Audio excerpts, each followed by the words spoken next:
orang itu boleh berpendapat. Tapi pendapat yang sudah pasti benar itu adalah pendapat hakim yang dinyatakan dalam satu pertimbangan. Gitu loh. Hakim dalam pertimbangannya telah menyebut dengan jelas bahwa kepala desa Matanair atas nama Ghazali itu tidak memenuhi syarat, sehingga patut didiskualifikasi.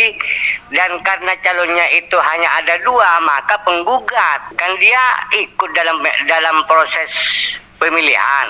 Nah, itu seharusnya diangkat. Nah, itu dinyatakan dalam pertimbangan, sehingga dalam petitum muncul memerintahkan kepada Sumeneb untuk mengangkat. Nah, itu. Terus kemudian bagaimana untuk menjalankan putusan? Apakah harus melalui mekanisme ABCD, BPD ABCD misalnya? Itu opsional sepanjang tidak menggantung gitu loh. Menggantung itu hanya begini.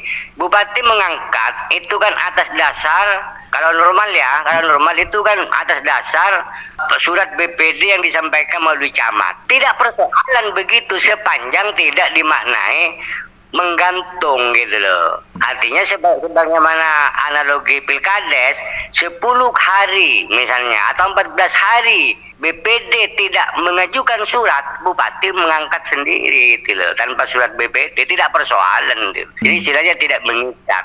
Artinya secara teknis itu pemerintah daerah sudah ada dasar bagaimana proses pengangkatan ketika sudah ada putusan PT UN. Opsi yang kedua harusnya begitu. Yang lebih tepat menurut saya adalah karena jadi kalau mengangkat itu dasarnya bupati itu dasar menjalankan putusan itu loh. Kalau BPD bersurat itu berarti dasarnya atas dasar permohonan BPD kan gitu pertimbangannya nanti. Harus dilakukan, tidak bisa tidak, itu harus dilakukan. Jika abai dengan perintah putusan pengadilan, konsekuensi hukumnya versi Anda seperti apa? Undang-undang secara tegas menyatakan pejabat pemerintahan yang tidak melaksanakan putusan dikenakan sanksi administrasi. Apa saja itu? Uang paksa, ganti rugi, pemberhentian sementara, dan pemberian tetap. Bagi pejabat atau badan pemerintahan yang tidak melaksanakan putusan pengadilan yang telah ingkrah, sanksinya yaitu 4 tadi itu sudah. Bukan kata saya, itu kata undang-undang. Sebenarnya putusannya bukan baru, sudah lama. Itu PK kemarin. Nah, ingkrahnya itu sudah tahun kemarin itu ingkrahnya. Tapi bupati masih bertele-tele PK. Padahal PK itu tidak menghambat pelaksanaan putusan dulu. Pasca PK sudah turun. Sekarang yang akan dilakukan Pak Kurniadi selaku kuasa hukum dari Pak Rasidi? Kemarin sudah saya tagih dan informasinya kemarin sudah mulai bersurat ke BPD. Tapi itu informasi, saya belum melihat suratnya. Sudah ada tanda-tanda mau melaksanakan melalui BPD. Saya bilang no problem, tidak masalah. Yang penting jangan bola dikasihkan ke BPD. Nanti bupati beralasan, loh mana BPD nggak bersurat, kan gitu. Nggak boleh kalau begitu.